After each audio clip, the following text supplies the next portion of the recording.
चलिए, आज जो हम लोग का एक्ट है, जो हम लोग नया शुरू करेंगे, उसका नाम है सेल्स ऑफ गुड्स एक्ट। क्या नाम है बोलिए? Sales of goods act. Sales of goods act 1930। ये एक्ट का नाम बताइए, बोलिए। Sales of goods act 1930। इसको शॉर्ट फॉर्म में हम लोग सोगा भी बोलते हैं। क्या बोलते हैं बोलिए? सोगा। तो अगर आपको कोई सोगा बोला तो इसका मतलब क्या है? वो कौन से एक्ट का बात कर रहा है? Sales of goods act 1930। एक चीज अपने दिमाग में डाल लीजिएगा, इंडियन कॉन्ट्रैक्ट एक्ट कब आया था? 1872 में। और ये सेल्स ऑफ गुड्स एक्ट अलग करके कोई एक्ट नहीं था, ये पहले कॉन्ट्रैक्ट एक्ट का ही पार्ट था। समझ आ रहा है? पूरा का पूरा सेल्स ऑफ गुड्स एक्ट किसका पार्ट था बोलिए? कॉन्ट्रैक्ट एक्ट का ही था। लेकिन 1930 में, कौन से साल में बोलिए? 1930 में इसको अलग करके इसके लिए खुद एक एक्ट बनाया गया, जिसका नाम दिया गया सेल्स ऑफ गुड्स एक्ट 1930। इसका नाम क्या दिया गया बोलिए? Sales of goods act 1930। ठीक है, क्लास के बाद मैं आपको उसका पूरा नोट्स हैंड ओवर करूंगा। जिस तरह मैंने इंडियन कॉन्ट्रैक्ट एक्ट का किया, उसी तरह आपको सेल्स ऑफ गुड्स एक्ट का भी नोट्स दूंगा। ठीक है, तो अभी हम लोग जब सेल्स ऑफ गुड्स एक्ट पढ़ रहे हैं, जो आया कब है बोलिए? 1930 में। ये पहले किसका पार्ट था बोलिए? इंडियन कॉन्ट्रैक्ट एक्ट का ही पार्ट था। डन है? अब इसको अलग कर दिया गया है। ठीक है, अब ध्यान से समझिए, यहां पे हम लोग क्या पढ़ने वाले हैं। सबसे पहले हम लोग इस सेक्शन में पढ़ने वाले हैं एक सेक्शन जिसका नाम है सेक्शन 4। कौन सा सेक्शन पढ़ेंगे? सेक्शन 4 ऑफ व्हाट बोलिए? Sales of goods act. Section 4 of sales of goods act. ये जो सेक्शन 4 है सेल्स ऑफ गुड्स एक्ट का, ये डिफाइन करता है सेल को। सेल बोलना गलत है, अगर आप एग्जैक्ट वर्ड बोलेंगे तो डिफाइन करता है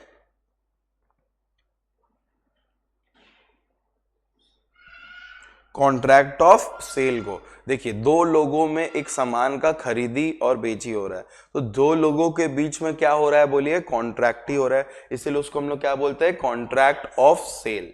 समझ आ रहा है अच्छी तरह से? अब according to section 4 contract of sale क्या होता है? देखिए, एज यूजुअल हम लोग को कॉन्ट्रैक्ट करना है, तो हम लोगों को कितना पार्टी लगेगा बोलिए? 2 पार्टी लगेगा। यहां पे एक पार्टी हुआ और इस साइड एक पार्टी हुआ। डन है अच्छी तरह से? 2 पार्टी होता है पक्का। अब ध्यान से देखिए, कॉन्ट्रैक्ट ऑफ सेल क्या बोलता है? कॉन्ट्रैक्ट ऑफ सेल क्या बोलता है? प्लीज ध्यान से देखिए। कॉन्ट्रैक्ट ऑफ सेल बोलता है अकॉर्डिंग टू सेक्शन 4, बोलिए according to section 4, contract of sale is a contract. Contract of sale is a contract in which one party transfers, in which one party, यानी कि ये वाला पार्टी, ये party क्या करता है बोलो तो? आइदर क्या करता बोलो? ट्रांसफर करता है, या फिर अग्री करता है कि वो क्या करेगा? ट्रांसफर करेगा। ठीक है, in which one party either transfer or agrees to transfer. क्या सर? हम बोले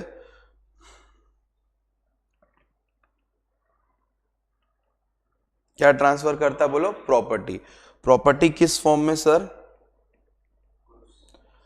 गुड्स के फॉर्म में। समझ आ रहा है?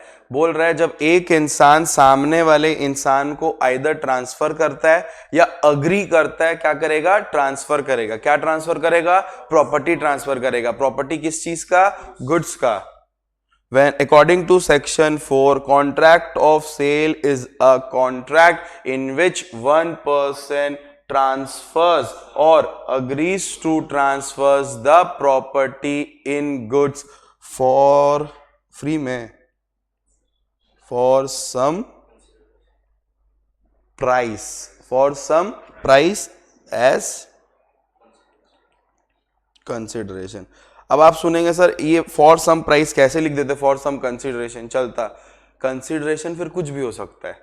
हमको अगर ये रिमोट खरीदना है तो हम तुमको हम अपना वॉच दे के रिमोट खरीद सकते हैं। सम मतलब कुछ भी, गुड्स टू गुड्स भी हो सकता है, लेकिन sales of goods act barter को अलाउ नहीं करता। बाटर जानते हो क्या होता है? जहां पे हम लोग एक सामान दे के सामान लेते हैं, समझ आ रहा है?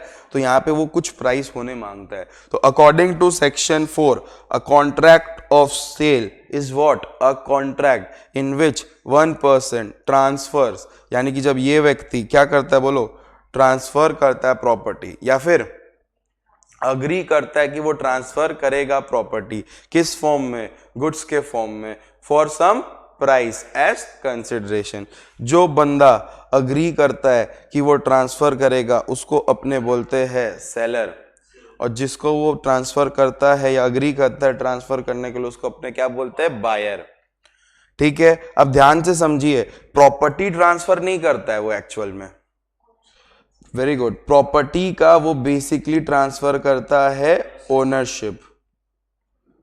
ध्यान रखिएगा, प्रॉपर्टी ट्रांसफर नहीं कर रहा, प्रॉपर्टी का क्या ट्रांसफर कर रहा है? ओनरशिप ट्रांसफर कर रहा है। ओनरशिप मतलब समझते हो? उसका जो मालिकाना हक है। ओनरशिप को हम लोग और एक नाम से जानते हैं, टाइटल। क्या ट्रांसफर करता है? टाइटल। गुड्स का पोजेशन देना डज नॉट मीन्स गुड्स का ओनरशिप दे देना। हम अपना कार इसको दिए कि अपनी गर्लफ्रेंड को घुमाएगा। ये मेरा एक कार है, सपोज करो ये मेरा कार है, हम दिए इसको, ट्रांसफर ही हुआ है कि नहीं? ट्रांसफर ही हुआ, लेकिन ट्रांसफर में ओनरशिप ट्रांसफर हुआ? The answer is no. क्या ट्रांसफर हुआ सर? पोजेशन। तो पोजेशन ट्रांसफर होने को हम लोग सेल्स नहीं बोलते, समझ आ रहा है? ओनरशिप ट्रांसफर होना होगा। अब ध्यान से देखिए, अदर आप ट्रांसफर कर देते हो property, for example on spot ये रिमोट हम स्नेहा को बेचे, हम बोले ये रो, इसका ओनरशिप तुम्हारा आज से, और उससे पैसा ले लिए। समझ आ रहा है? मतलब आप जब ट्रांसफर कर देते हो प्रॉपर्टी, आप क्या करते हो बोलो? ट्रांसफर करते हो प्रॉपर्टी ऑन स्पॉट, उसी को हम लोग बोलते हैं सेल। और जब आप अग्री करते हो ट्रांसफर करने के लिए, अग्री टू ट्रांसफर कब करते sir? Either a future date में, बोले स्नेहा 10 दिन बाद ये रिमोट बेचेंगे, तुम जब सीए बन जाओगी तो ये सेंटर तुम्हारे नाम कर देंगे। ये सब क्या है? Agree to transfer. समझ आ रहा है? तो अग्री टू ट्रांसफर को हम लोग बोलते हैं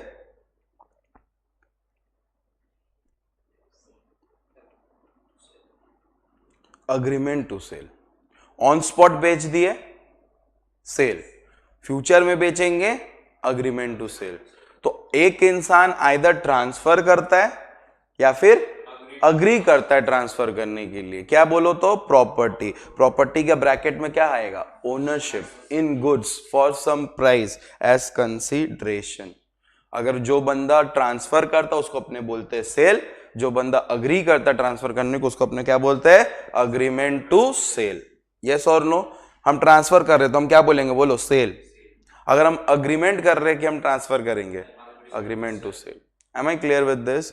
So basically, according to section 4 of Sales of Goods Act, a contract of sale is a contract in which one person transfers the property. Property actually means what? Ownership. Property actually means what? Ownership. ठीक है? Agree, transfers the property or agrees to transfers the property for some price as consideration to another person. The person who is transferring or agrees to transfer is known as seller, and to whom it is transferred or agreed to transfer is known as buyer. Am I clear with this? ये पूरा फंडा आपको contract of cell समझा देता है।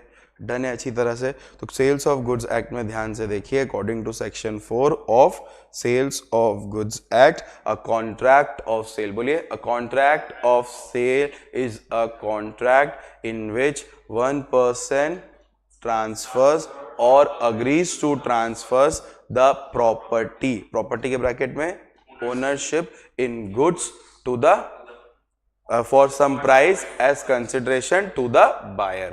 Once more, last, according to section 4 of Sales of Goods Act, according to section 4 of Sales of Goods Act, contract of sale is a contract in which one person transfers or agrees to transfers the property, bracket में क्या आएगा? Ownership in goods for some price as consideration to the buyer. The person who is transferring is known as seller and to whom it is transferred or agrees to transfer is known as buyer. Done है क्या अच्छी तरह से? ये पूरा चीज आपको समझना पड़ेगा. तो भैया एक बात बताओ, ये जो कार का पोजीशन आप दिया बायर को, अगर ये सेल नहीं है तो ये क्या कॉन्ट्रैक्ट है? हम बोले अगर तुम अपना प्रॉपर्टी किसी को देता है कोई कारण से, कोई भी कारण से दे सकता है, ठीक है. फॉर एग्जांपल हम अपना कार, मेरा कार है, हम दिए सर्विस सेंटर में, किस लिए? सर्विस करवाने के लिए. तो हम गुड्स तो दिए ना, क्या वो ओनरशिप हो गया? नहीं. तो ऐसे कॉन्ट्रैक्ट को बोलते हैं कॉन्ट्रैक्ट ऑफ बेलमेंट. क्या बोलते, बोलो? Contract of bailment. जब आप अपना कोई गुड सामने वाले को देते हो फॉर सम पर्पसेस, लेकिन उसमें एक लॉ होता है कि वो बंदा जिसको आप गुड्स दिए वो गुड्स को रिटर्न बैक करेगा. यहां पे बेचने के बाद रिटर्न बैक नहीं होगा. डन है क्या अच्छी तरह से? ये पूरा चीज अब देखो, इसका पीडीएफ दे देंगे, ठीक है. अब देखो, अभी हमको कुछ डिस्कस करना है जो आपसे आपके करियर के लिए इंपॉर्टेंट रहेगा. तो पॉइंट ऑफ डिस्कशन है कुछ जो जानना आपको जरूरी है, ठीक है. ध्यान दीजिएगा. नंबर 1, सेल करते वक्त कंसिडरेशन होना जरूरी है, ठीक है. अब कंसिडरेशन मतलब क्या? There must be some price, ठीक है. अब एक एक चीज मैं इसका पूरा ओपन करके आपको बता रहा हूं. अगर आप गुड्स बाई कर रहे हो in exchange of goods, then SOGA is not applicable. Sales of goods act उसके ऊपर कवर नहीं होगा. समझ आ रहा है? ओके. दूसरा,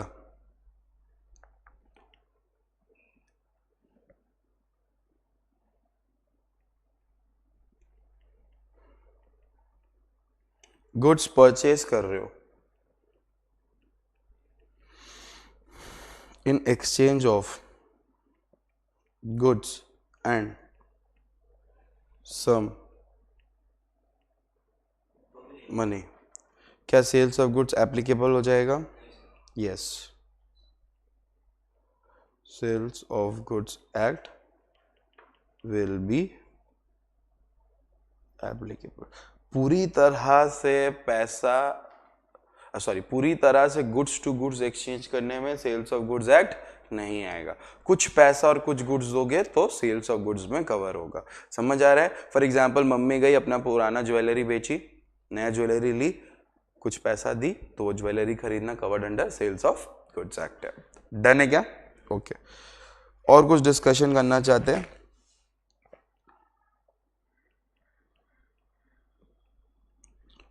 consideration must be there. Consideration होना चाहिए, ठीक है. टाइम ऑफ पेमेंट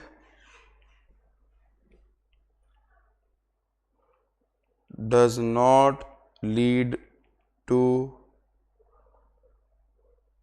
रुको पहले ये समझो, कंसिडरेशन होना चाहिए, कंसिडरेशन होना चाहिए. Time of payment does not play important role in the event of transferring of ownership. ऐसा कहीं रूल नहीं है बेटा कि आपको पेमेंट ऑन स्पॉट ही देना है. पेमेंट आप बाद में भी दे सकते हो. तो अगर पेमेंट का डिस्कशन होना चाहिए, टाइम ऑफ पेमेंट का कोई डिस्कशन से मायने नहीं रखता. बोलने का मतलब ये है, फॉर एग्जाम्पल आज हम अपना आईफोन स्नेहा को बेच रहे हैं. स्नेहा बोली कि आईफोन आप दे रहे लेकिन हम पैसा आपको 2 महीना बाद देंगे. तो सेल कब होगा? 2 महीना बाद क्या जी? आज ही हो जाएगा, क्योंकि मेरा इंटेंशन ओनरशिप ट्रांसफर का है। हाँ, ये जो ये गुड्स लिए किस में ले लिए, क्रेडिट पे लिए, 2 महीना बाद दे देगी। समझ आ रहा है? तो इंटेंशन देखा जाता है कि इंटेंशन है ट्रांसफर का, ओनरशिप जा रहा है, पैसा आगे पीछे करके आप कभी भी ले सकते हो, उसमें कोई मेन रोल प्ले नहीं करता है। डन है क्या? ये पॉइंट ऑफ डिस्कशन याद रहेगा आपको?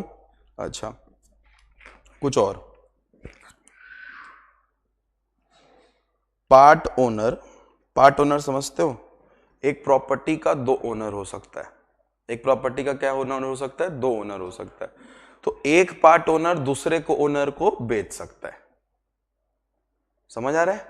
पार्ट ओनर कैन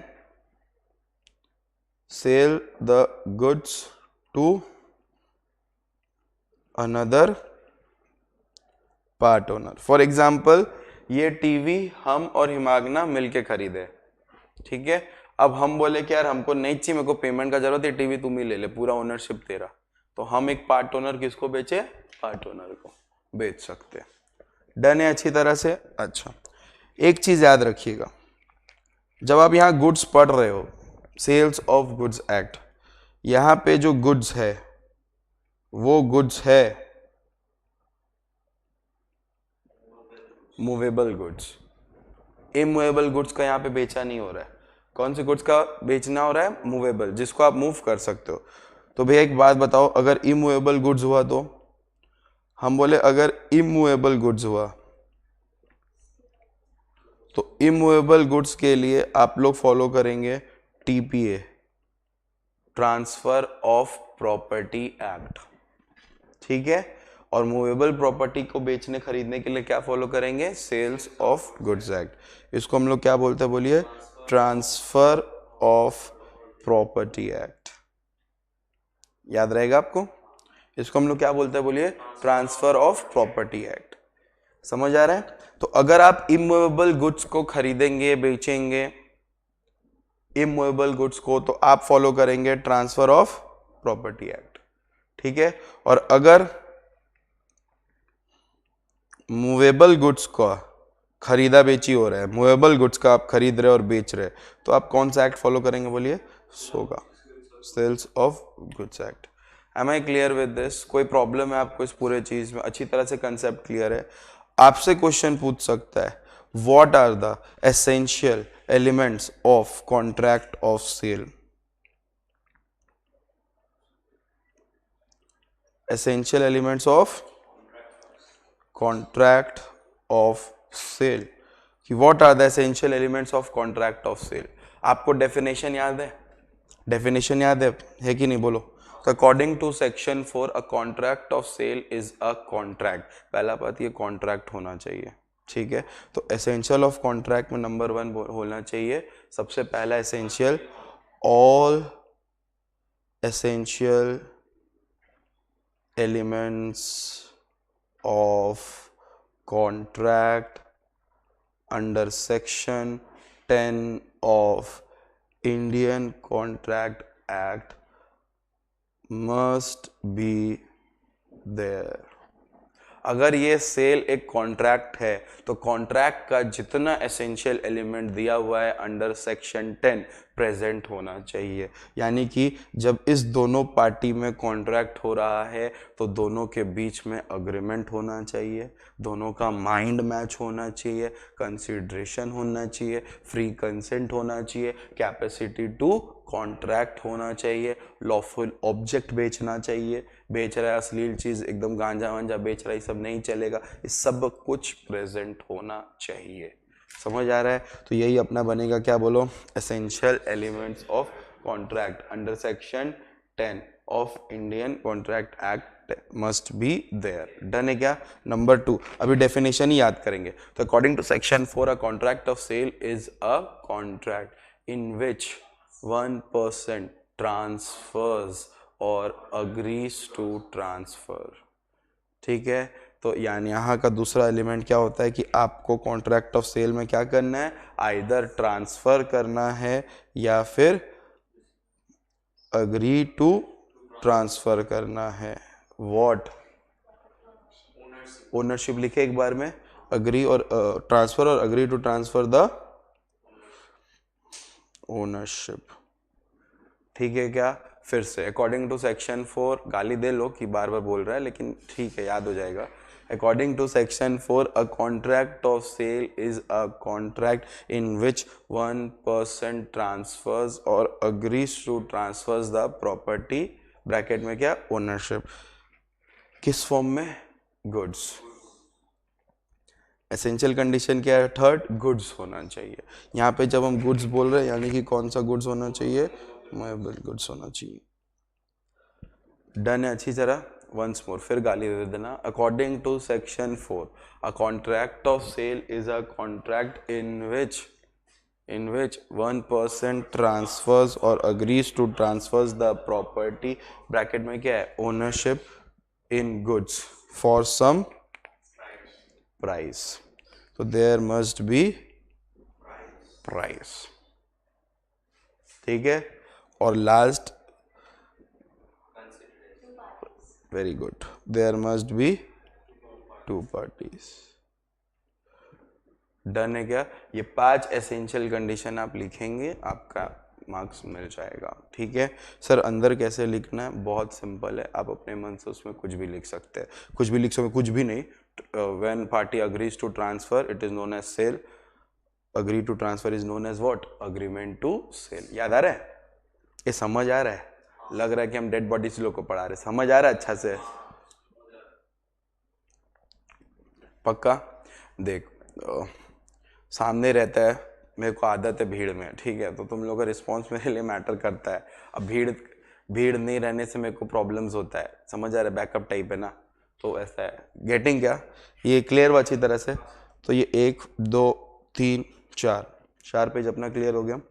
अब एक छोटा सा डिस्कशन है जो आपके पेपर में आ सकता है, that is difference between sale and agreement to sale. Sale और बोलिए कौन सा चीज, बोलिए सेल और अग्रीमेंट टू सेल। चलिए डिस्कस करते हैं। What is cell? सेल का मतलब क्या होता है? व्हेन वन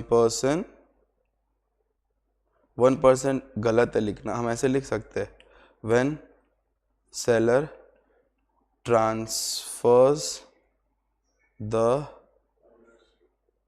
ओनरशिप, उसको हम लोग क्या बोलते हैं, बोलो सेल। और यहाँ पे क्या बोलते हैं, बोलो when seller, very good, agrees to transfer, क्या बोलो, द ओनरशिप, उसको हम लोग क्या बोलते हैं, अग्रीमेंट टू सेल। डन है। आप ट्रांसफर कर देते हो तो सेल हो जाता है, आप बोलते हो कि अग्री करते हो कि ट्रांसफर करेंगे फ्यूचर डेट पे, उसको अपने क्या बोलते हैं, agreement to sale. Next number 2, हम बोल सकते हैं, तुम लोग बताना हम सही लिख रहे हैं कि नहीं। It is a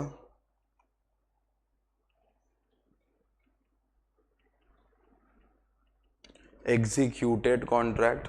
executed contract याद है फर्स्ट क्लास में पढ़ाए थे कि जब दोनों पार्टी अपना ऑब्लिगेशन परफॉर्म कर देता उसको एग्जीक्यूटेड बोलते हैं।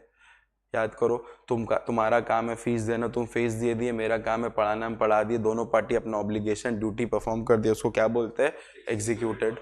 तो सेल में वही हो रहा है, एग्जीक्यूट हो जा रहा है, ठीक है, लेकिन इसको क्या बोलते हैं, बोलो, it is a, very good, executory contract. याद करो एग्जीक्यूटरी 2 तरह का हम लोग पढ़े थे, यूनिलैटरल, बायलैटरल। आइदर एक पार्टी किया एक पार्टी नहीं किया, दोनों पार्टी रुका हुआ लेकिन अग्रीमेंट दोनों में हो चुका है, तो इसी को क्या बोलते हैं, एग्जीक्यूटरी कॉन्ट्रैक्ट। डन है क्या?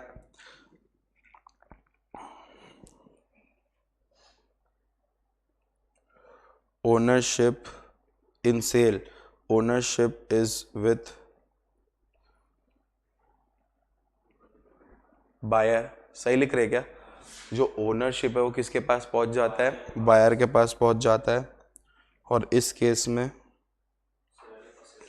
Very good, ownership is with, बोलो, सेलर। सही लिख रहे क्या? सेल कैन नॉट बिकम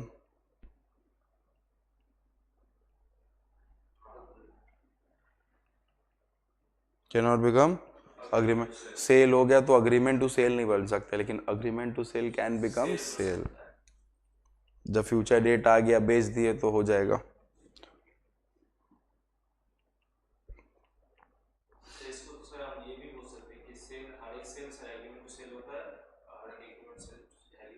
नहीं सर, नहीं बोल सकते, बताते क्यों।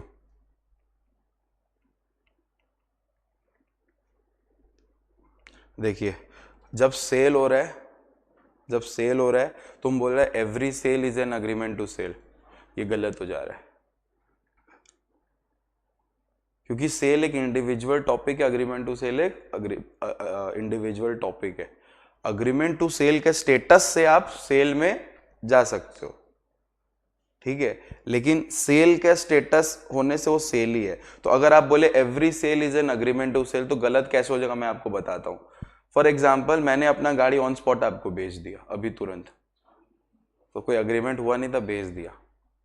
लेकिन वही मैं स्नेहा को बोला 10 दिन बाद हम तुमको अपना घर बोल रहे गाड़ी ट्रांसफर करेंगे, तो 10 दिन तक ओनर कौन है, हम। मेरा और उसके बीच में क्या हुआ, अग्रीमेंट टू सेल।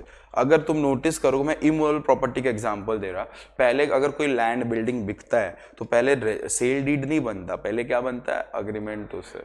दो पार्टी के बीच में अग्रीमेंट होता है, सारा डॉक्यूमेंट, इतना पेमेंट देना है, ऐसे वैसे होता है कि नहीं, ठीक, उसके बाद होता है। समझ आया। तो तेरा ये पर्सपेक्टिव सोचना थोड़ा गलत हो जाएगा legally.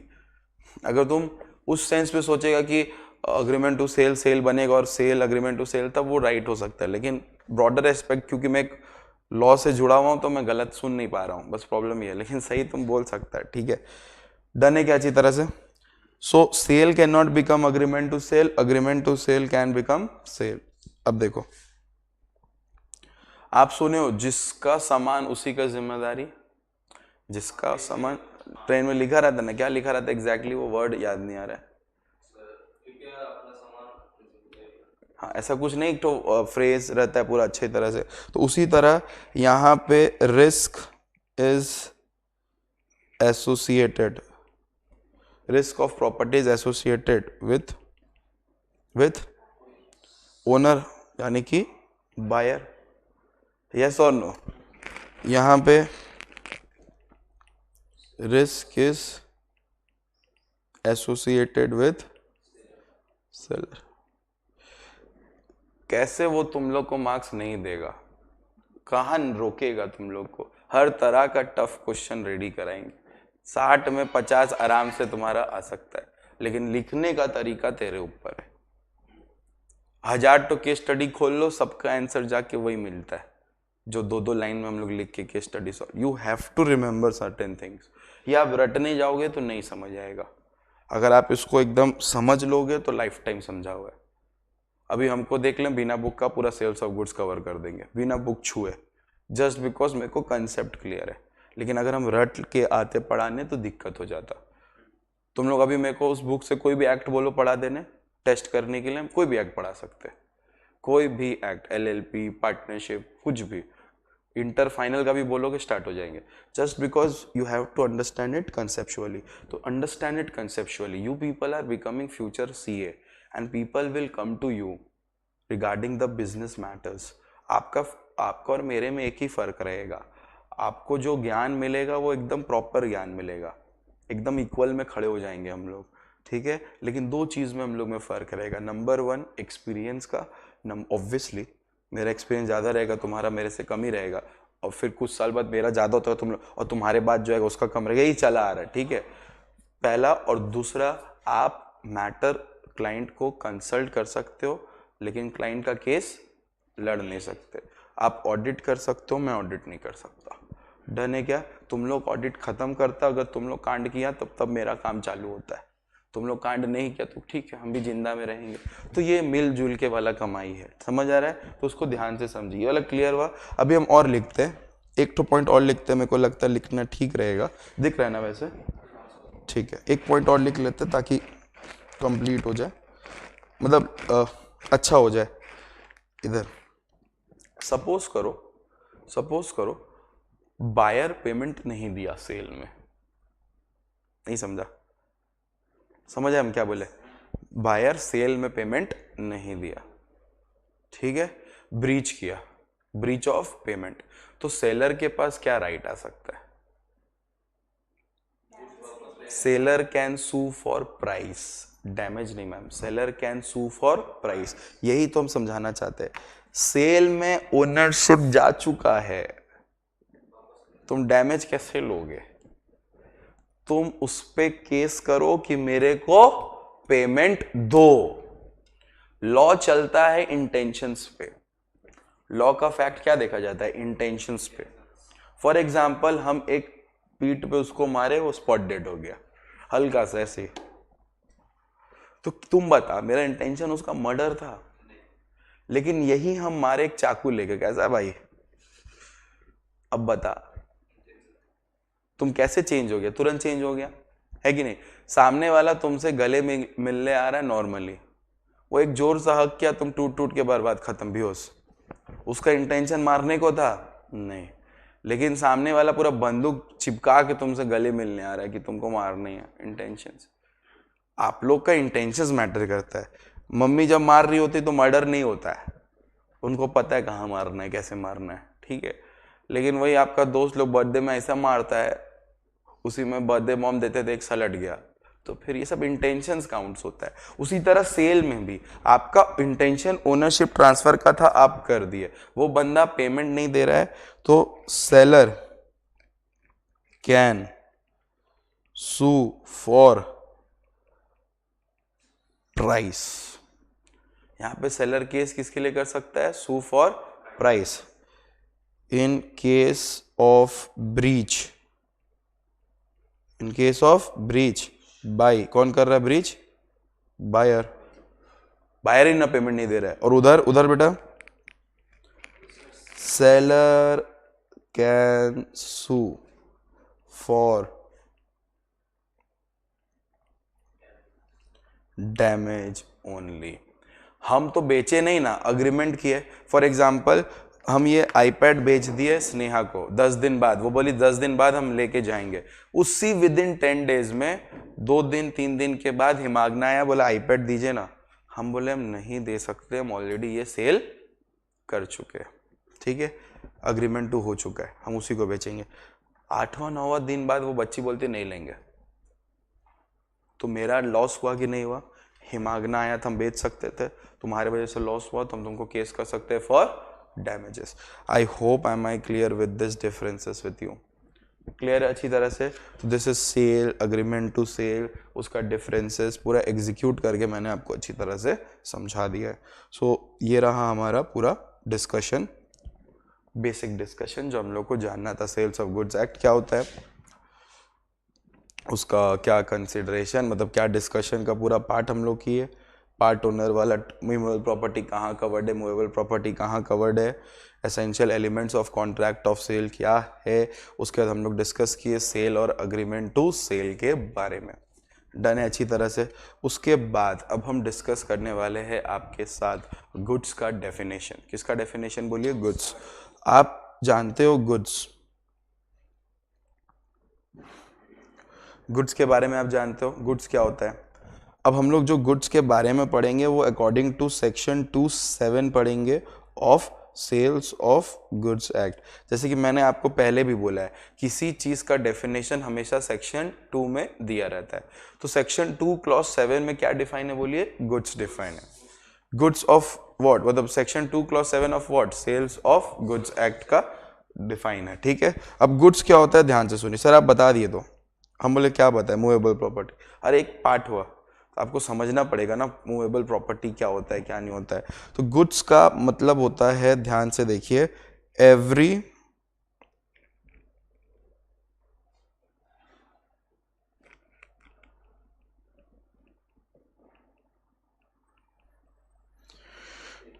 Every kind of movable property. अब आप पूछेंगे कि भैया मूवेबल प्रॉपर्टी तो समझ आ गया, लेकिन काइंड क्या है? हम बोले देखो, गुड्स को तुम जब डेफिनेशन पढ़ो तो उसको 2 पार्ट में डिवाइड कर दो।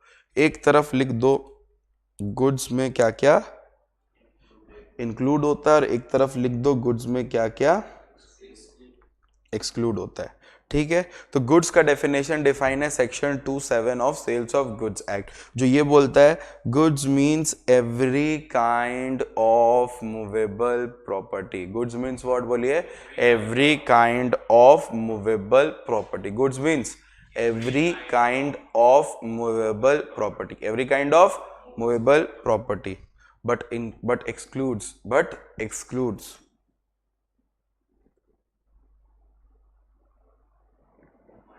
मनी। मनी भी तो मूवेबल है, तो मनी गुड्स हो जाएगा? नहीं, मनी को हटा के, समझ आ रहा है? बोला every kind of movable property, every kind of movable property, तो मनी भी तो मूवेबल है। और अगर मनी को गुड्स मान लिए तो जो तुम सामान खरीदोगे goods in exchange of goods हो जाएगा, और फिर बार्टर हो जाएगा, और बार्टर होते ही सेल्स ऑफ गुड्स में कवर्ड नहीं होगा। डन है ना? इसलिए एक्सक्लूड किया किसको? मनी को। और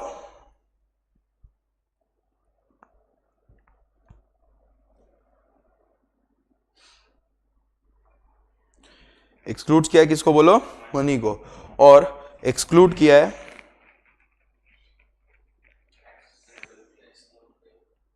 एक्शनेबल क्लेम्स। अब आपसे मैं पूछूंगा एक्शनेबल क्लेम्स क्या मतलब, आप क्या जानते हैं? कुछ आइडिया है एक्शनेबल क्लेम्स के बारे में?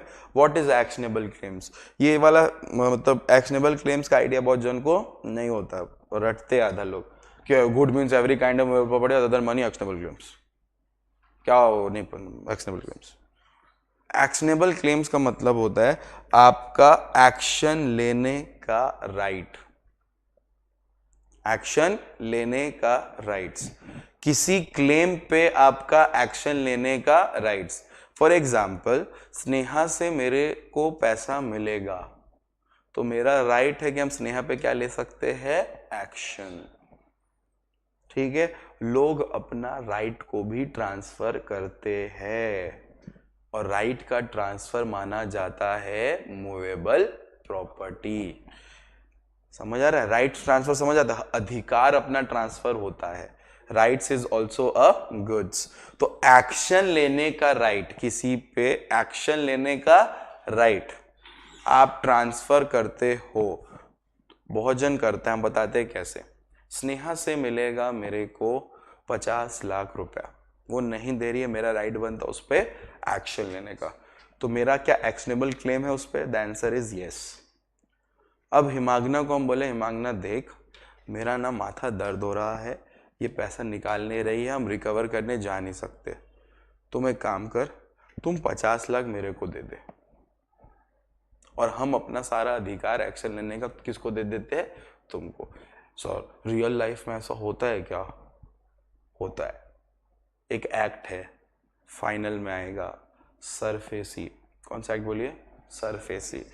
सरफेसी का फुल फॉर्म है securitisation and asset reconstruction of financial assets and enforcement of security interest act. इसके अंदर 3 तरह का लॉ है, हम बताते तुमको थोड़ा सा आइडिया देते ताकि तुमको लाइफ टाइम याद रहे। बैंक आपको लोन दिया, आप उसके पास गिरवी रखे अपना क्या? कोई प्रॉपर्टी, एज यूजुअल तुम लोन पे नहीं कर रहे हैं, अब वो तुमसे पैसा रिकवर करने आएगा ना, तो एक्शन लेने का राइट है उसके पास। लेकिन बैंक ना हेडेक नहीं लेता है, बैंक बोलते जाएंगे रिकवर करेंगे, इतना नौटंकी स्टार्ट करेंगे। एक काम करते, वो किसी, ये जो रिकवरी का राइट है वो किसी और को ट्रांसफर कर देता है, तो एक्शन लेने का राइट क्या हो गया? ट्रांसफर। तो मूवेबल प्रॉपर्टी माना जाता है। समझ आ रहा है? और जिसको ट्रांसफर करता है ना उसको बोलते हैं एसेट रिकंस्ट्रक्शन कंपनी। क्या बोलते बोलिए? Asset reconstruction company. आगे फाइनल में ज्यादा चाप मत लो इसका, हम तुमको बस ये समझाने के, वो उसका कंपनी का पर्पस ही है वो रिकवर करना। बैंक अपना माथा में रिकवरी लेके घूम नहीं सकता, वो दे देता है, क्योंकि बैंक अगर अपना अनपेड लोन रखेगा ना तो फ्यूचर में वो और लोन नहीं ले सकता, क्योंकि ऑडिट होगा, पकड़ा जाएगा, बोलेगा अबे सुन बैंक तेरा इतना लोन बाकी है, लोन कौन देने बोला? ऑडिट में। समझ रहे? सी वाला एकदम धर लेगा उसको, तो हम लोग उसको आइडिया देते अबे सुन रिकवरी में भेज, तो लोन ले पाएगा। समझ आ रहा है? सीए का काम होता है टू सी दैट बैंक का जो लोन है वो आ रहा है, जो वो दिया है।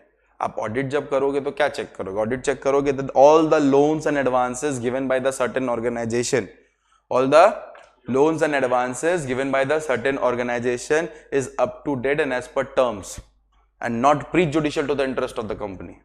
Prejudicial मतलब हार्मिंग ना हो. तुम अपना लोन दे दिया कि अपना पैसा अपना फंड तुम दे दिया किसी और को 0% इंटरेस्ट पे, गलत है कि नहीं है ना? तो ऑडिट ये सब ऑडिटर बोले क्यों दिया, क्या काम पड़ा, क्या फायदा हो रहा है तेरे को, ब्लैक को व्हाइट कर रहा है कि व्हाइट को ब्लैक कर रहा है. समझ आया? ये सब बात का बात है. तो एक्शनेबल क्लेम का समझ आया, एक्शन लेने का राइट को मूवेबल प्रॉपर्टी बोलते हैं. और आप एक्शनेबल क्लेम को किसी को मतलब वो उसको हम लोग गुड्स के डेफिनेशन में इंक्लूड्स नहीं करते. इंटर में पढ़ोगे जीएसटी में, इंटर में पढ़ोगे किसमें, जीएसटी में एक्शनेबल क्लेम गुड्स है, मतलब गुड्स में इंक्लूड होता है. GST indirect tax, goods and service tax, समझ आ रहा है, उसमें पढ़ोगे. लेकिन अभी के लिए एवरी काइंड ऑफ, देखो हम समझा दिए, नहीं समझ आया एक्शनेबल क्लेम, ठीक है, याद रख लो. लेकिन आई होप समझ आ गया हो, ठीक है. तो goods means every kind of, इतना मन लगा कि उस बीकॉम में भी पढ़ लेता ना तो आज और मार्क्स आ जाता लॉ में, जितना इंटरेस्ट सभी पढ़ रहा है. लॉ का कैसा गया, वैसे ही होना चाहिए तुम लोग के साथ.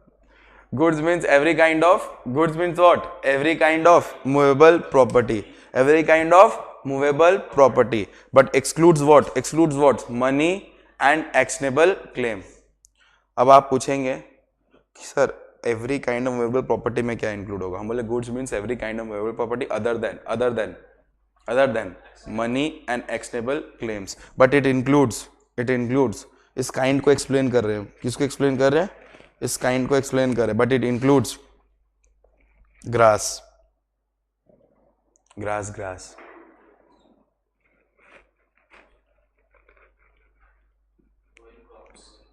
ग्रोइंग क्रॉप्स, ठीक है,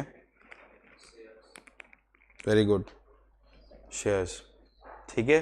तो goods means every kind of movable property other than money actionable claim, but includes grass, growing crops, shares and anything, बोलो, एंड एनीथिंग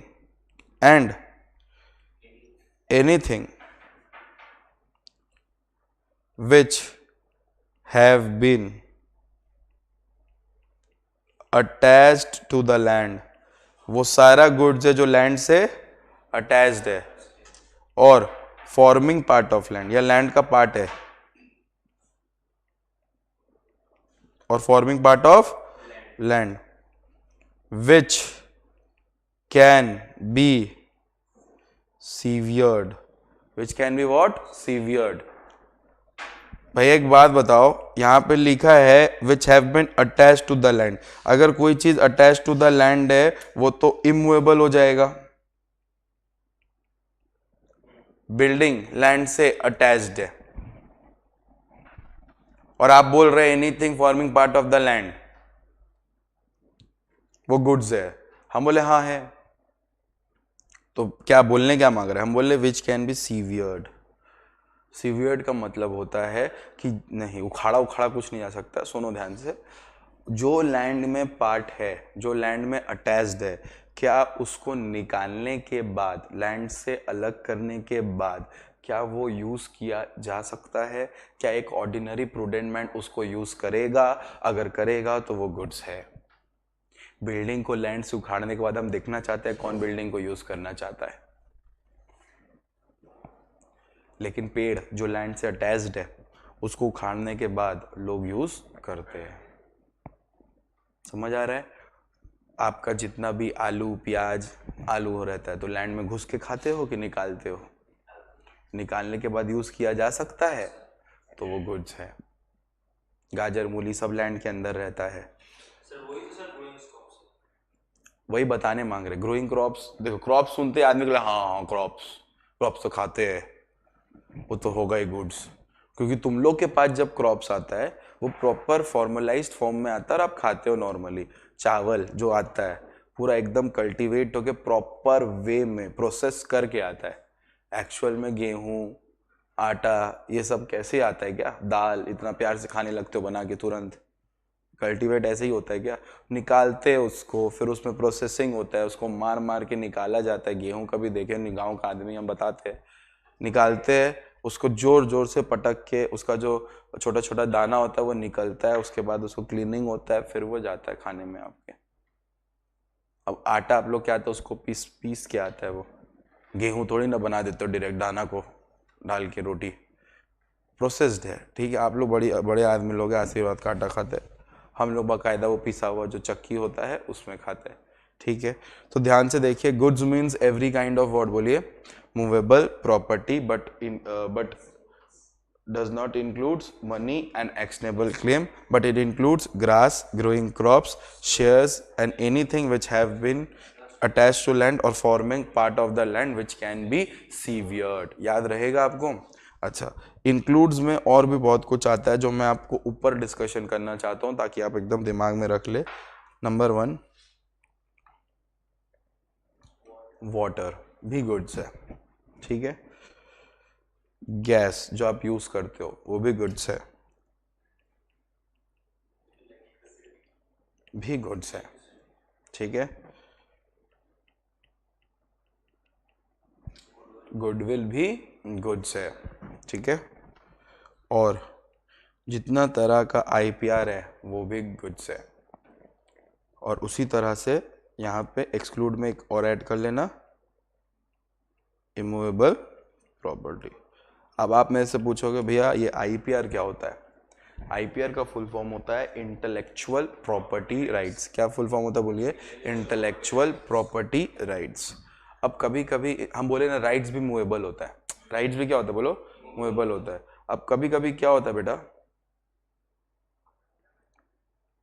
कभी कभी क्या होता है कि जो राइट्स मूवेबल होता है, जो राइट्स क्या होता है बोलो? मूवेबल होता है, उसका डिफरेंट एस्पेक्ट्स होता है, उसका क्या होता है? डिफरेंट एस्पेक्ट्स होता है। उसी तरह से आईपीआर है, इंटेलेक्चुअल प्रॉपर्टी राइट।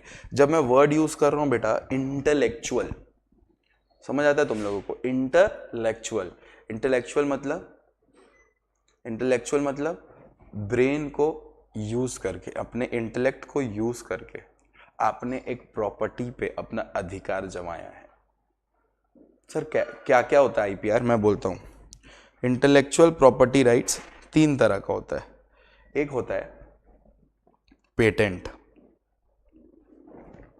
आपने कुछ आविष्कार किया, जैसे कि कोई मिल गया का रोहित मेहरा, एक मशीन बनाया जो फ्यूचर देख सकता है,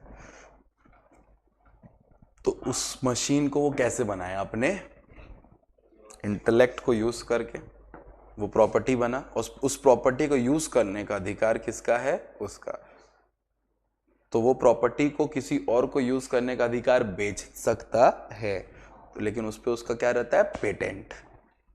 आप अगर कोई प्रोडक्ट बनाते हो तो उसका आपके ऊपर क्या रहता है? पेटेंट। ऑब्वियसली बनाए बेचोगे ही, लेकिन पेटेंट आपके नाम में रहता है, और पेटेंट होल्ड करना बड़ा बात होता है। समझ आ रहा है? अब उतना हम लोग डेप्थ में नहीं जाते, बहुत कुछ हम लोगों को खुद पता नहीं है, टीवी कौन इन्वेंट किया है, टीवी का एक्चुअल मॉडल, आईफोन का पेटेंट किसके पास है, ये हैन तेन, मोबाइल का पेटेंट किसके पास है, ये सब बहुत कुछ हम नहीं ज्ञान जानते भाई, ना हम यूपीएससी के लिए तैयारी किए, ना मेरे को याद है। ठीक है, तो सीधा बात है, इंटेलेक्चुअल प्रॉपर्टी राइट में नंबर 1 क्या आता बोलो? पेटेंट। समझ आ रहा है? पेटेंट। नंबर 2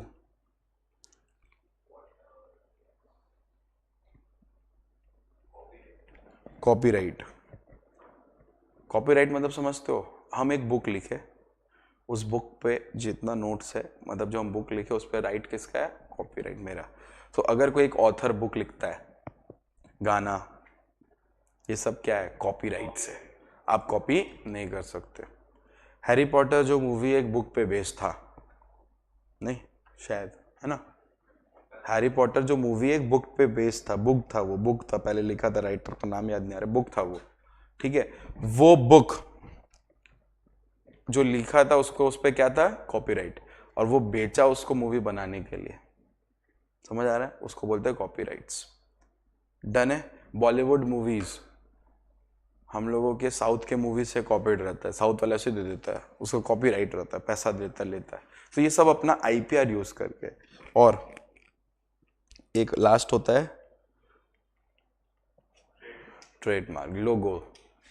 लोगो भी जब अपना आदमी बनाता है तो अपने दिमाग को यूज करता है, और वो लोगो पहचान होता है। जैसे एक टिक मार्क होना, नाइकी, तो आप तुरंत बोलते हो चीता बना होना, हुमा, समझ आ रहा है? ये सब आप रिकॉग्नाइज कैसे कर ले? तो एप्पल आधा कटा हुआ, आईफोन, समझ आ रहा है? यस और no, this all are what, logos, IPR. तो ये भी एक तरह का गुड्स में कवर्ड होता है। डन है क्या? सो आज का क्लास हम लोगों का पढ़ाना यहाँ खत्म हुआ। हम लोग नेक्स्ट क्लास इसको कवर करेंगे, बट आज के क्लास में अभी हम लोग कंटिन्यू करेंगे विथ केस स्टडीज जो हम लोग पढ़े थे। ठीक है क्या? That's all for today's for sales of goods act.